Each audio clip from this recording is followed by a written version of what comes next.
ইবনে আব্বাস রাদিয়াল্লাহু তাআলা আনহু থেকে বর্ণিত, রাসূল সাল্লাল্লাহু আলাইহি ওয়াসাল্লাম কুরাইশ যুবকদের লক্ষ্য করে বলেন, ইয়া শাবাবা কুরাইশিন ইহফাযু ফুরুজাকুম লা তাজনু আলা মান হাফিযা ফারজাহ ফালাহুল জান্নাহ।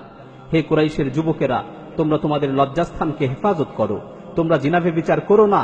জেনে রাখো, যে ব্যক্তি তার লজ্জাস্থানকে হেফাজত করবে তার জন্য জান্নাতের নিশ্চয়তা রয়েছে।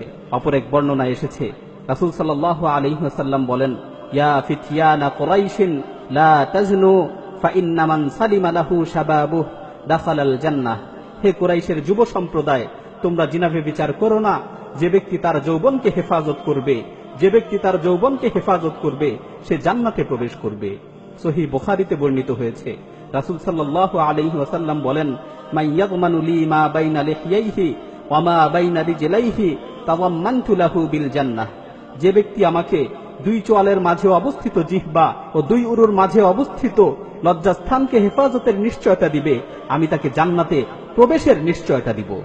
উবাদা বিন সামিত রাদিয়াল্লাহু তাআলা আনহু বর্ণনা করেন, রাসূল সাল্লাল্লাহু আলাইহি ওয়াসাল্লাম বলেছেন, ইযমানু লি সিত্তাম মিন আনফুসিকুম আযমানু লাকুমুল জান্নাহ উসদুকু ইযা হাদাসতুম ওয়া আউফু ইযা ওয়া'আদতুম ওয়া আদ্দু ইযা তুমিনতুম ওয়াহফাযু ফুরুজাকুম ওয়া গুদ্দু আবসারাকুম ওয়া কুফফু আইদিয়াকুম। রাসূল সাল্লাল্লাহু আলাইহি ওয়াসাল্লাম বলেন, তোমরা আমাকে 6টি জিনিসের ব্যাপারে নিশ্চয়তা দাও, আমি তোমাদেরকে জান্নাতে প্রবেশের ব্যাপারে নিশ্চয়তা দিব। সেই 6টি বিষয় হচ্ছে, তোমরা যখন কথা বলো তখন সত্য কথা বলবে, তোমরা যখন কোনো বিষয়ে ওয়াদা করো, তোমরা যখন কোনো বিষয়ে অঙ্গীকারাবদ্ধ হও তখন অঙ্গীকারকে পূর্ণ করবে, তোমাদের কাছে যখন আমানত রাখা হয় তখন আমানতকে ঠিক মতো আদায় করবে, তোমরা তোমাদের লজ্জাস্থানকে হেফাজত করবে, তোমরা তোমাদের দৃষ্টিকে সংযত রাখবে এবং অন্যায় কাজ থেকে তোমাদের হাতকে বিরত রাখবে। এই 6টি বিষয়ে যদি তোমরা আমাকে নিশ্চয়তা দিতে পারো, আমি তোমাদেরকে জান্নাতে প্রবেশের ব্যাপারে নিশ্চয়তা দিব। আল্লাহু আকবার। রাসূল সাল্লাল্লাহু আলাইহি ওয়াসাল্লাম কত সুন্দর কথা বলেছেন। রাসূল সাল্লাল্লাহু আলাইহি ওয়াসাল্লাম দৃষ্টিকে হেফাজত করতে বলেছেন, অথচ আজকে তোমরা এই দৃষ্টিকে খারাপ কাজে ব্যবহার করছো।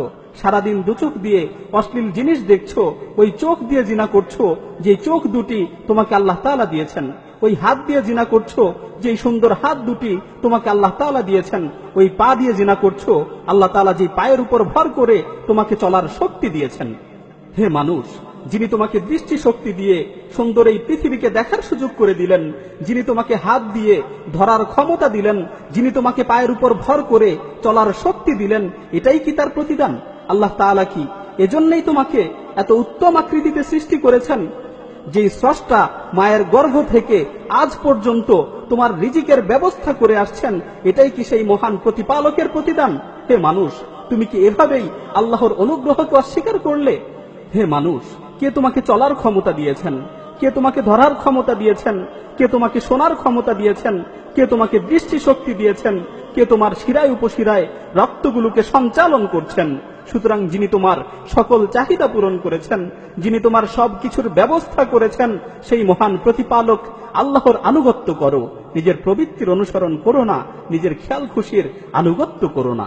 আল্লাহ তাআলা পবিত্র কালামে মাজিদে বলেন, লা তাকরাবুজ জিনা ইন্নাহু কানা ফাহিশাতান ওয়া সাআ সাবিলা। তোমরা জিনা ব্যভিচারের ধারে কাছেও যেও না, নিশ্চয়ই জিনা হচ্ছে অশ্লীল কাজ ও মন্দ পথ। হে যুব সম্প্রদায়, যেই জিনিসগুলোর মাধ্যমে মানুষ জিনা ব্যভিচারের দিকে ধাবিত হয়, তোমরা সেগুলো থেকেও বিরত থাকো। রাসূল সাল্লাল্লাহু আলাইহি ওয়াসাল্লাম বলেন, জিনাল আইনি আন নাযার ওয়া জিনাল ইয়াদি আল লামস ওয়া জিনার রিজলি আল মাশ। চোখের জিনা হচ্ছে দৃষ্টি দেয়া, হাতের জিনা হচ্ছে স্পর্শ করা, পায়ের জিনা হচ্ছে জিনার দিকে অগ্রসর হওয়া, জিনার দিকে ধাবিত হওয়া। আজকে আমাদের দ্বারা চোখ, কান ও হাত পায়ের জিনাই বেশি হয়ে থাকে, সুতরাং এগুলো থেকেও আমাদের বেঁচে থাকতে হবে। হে আল্লাহ, আমাদের যৌবনকে হেফাজত করার শক্তি দাও, যৌবনের শ্রেষ্ঠ সময়গুলোকে তোমার দ্বীনের পথে ব্যয় করার তৌফিক দাও। হে আল্লাহ, আমাদের হাতগুলো যাতে এমন কাজেই ব্যবহৃত হয় যে কাজগুলোকে তুমি পছন্দ করো। হে আল্লাহ, আমাদের কান দিয়ে যাতে এমন কিছুই শুনি যেগুলোকে তুমি পছন্দ করো, আমাদের চোখ দিয়ে যাতে এমন কিছুই দেখি যেগুলোকে তুমি পছন্দ করো। হে আল্লাহ, আমাদের যৌবনকে হেফাজত করার তৌফিক দান করো। হে আল্লাহ, তোমার সন্তুষ্টির পথে আমাদেরকে পরিচালিত করো।